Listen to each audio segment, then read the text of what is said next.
ये आकर मायरा का बेटा देखती है और बहुत खुश होती है और कहती है बहुत प्यारा है। मायरा तुम्हें बुरा तो नहीं लगा अगर मैं तुम्हारा बेटा देखने के लिए आ गई? मायरा कहती है नहीं ऐसी कोई बात नहीं, ये आपका भी पोता है, आप देख सकती हैं। मायरा की दादी कहती है कि इसका सर बन जाएगा अच्छे से। कॉल करती है और कहती है कि तुम पहुंच जाना कल टाइम से, हो सकता है सलमान तुमसे भी पहले पहुंच जाए। उसने तो बहुत तगड़ा वकील किया है, वो इस मसले को काफी लंबा खींचेगा। मायरा कहती है चले ठीक है मैं पहुंच जाऊंगी, आप परेशान मत हो। आतिर के पास आता है और आकर कहता है मैं इसका पीछा नहीं छोड़ूंगा, मरते दम तक मैं केस लड़ूंगा, ना ही मैं अपना बेटा उसके पास छोड़ूंगा। आतिर कहता है इस बार तुम हार गए हो, मैं तुम्हें किसी भी किस्म के कोई भी पैसे नहीं दूंगा। मुझे ब्लैकमेल करना चाहते हो और मैंने तुम्हारी रिकॉर्डिंग कर ली है, हो सकता है ये अदालत में काम आए। सलमान कहता है कि मैं तुम दोनों को छोड़ूंगा नहीं, तुम मेरी बीवी के आशिक हो।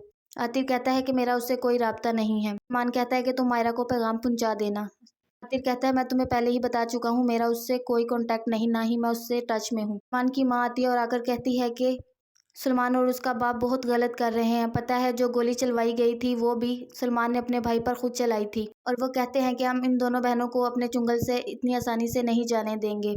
मेरा नहीं दिल करता अब उस घर में रहने को, मैं तंग आ गई हूँ। मायरा जो कर रही है बिल्कुल ठीक कर रही है उनके साथ, वो इसलिए इनकी जान नहीं छोड़ रहे ताकि घर को हासिल कर सकें, और कोई वजह नहीं। आतिर की बहन पूछती है कि क्या तुम जाओगे अदालत? आतिर कहता है कि अगर मुझे बुलाएंगे अदालत तो मैं जरूर जाऊंगा। मायरा की जीत होगी इंशाल्लाह, मायरा जीत जाएगी केस। मान अपने बाप को कहता है कि अगर हम ये केस हार गए तो हमारे हाथ कुछ नहीं आएगा, हमारे लिए ये केस जीतना बहुत जरूरी है, आप कुछ तो सोचे इस मसले को हल करने के लिए। बताती है कि जबरदस्ती इनका निकाह कर दिया था और ये अपनी बीवी को मारते पीटते हैं। सलमान का वकील कहता है ऐसा कुछ नहीं है, इनके होशो हवास में इनका निकाह हुआ है इनकी मर्जी से। सलमान आकर कहता है कि मेरी बीवी ने मुझसे कभी बेवफाई नहीं की, लेकिन इनका एक दोस्त है जो जानबूझकर हमारी जिंदगियों में शामिल हो गया और उन्होंने हमें बहुत परेशान किया है। मायरा कहती है कि मैं कुछ नहीं बोलना चाहती, बस मैं इससे खुला चाहती हूँ।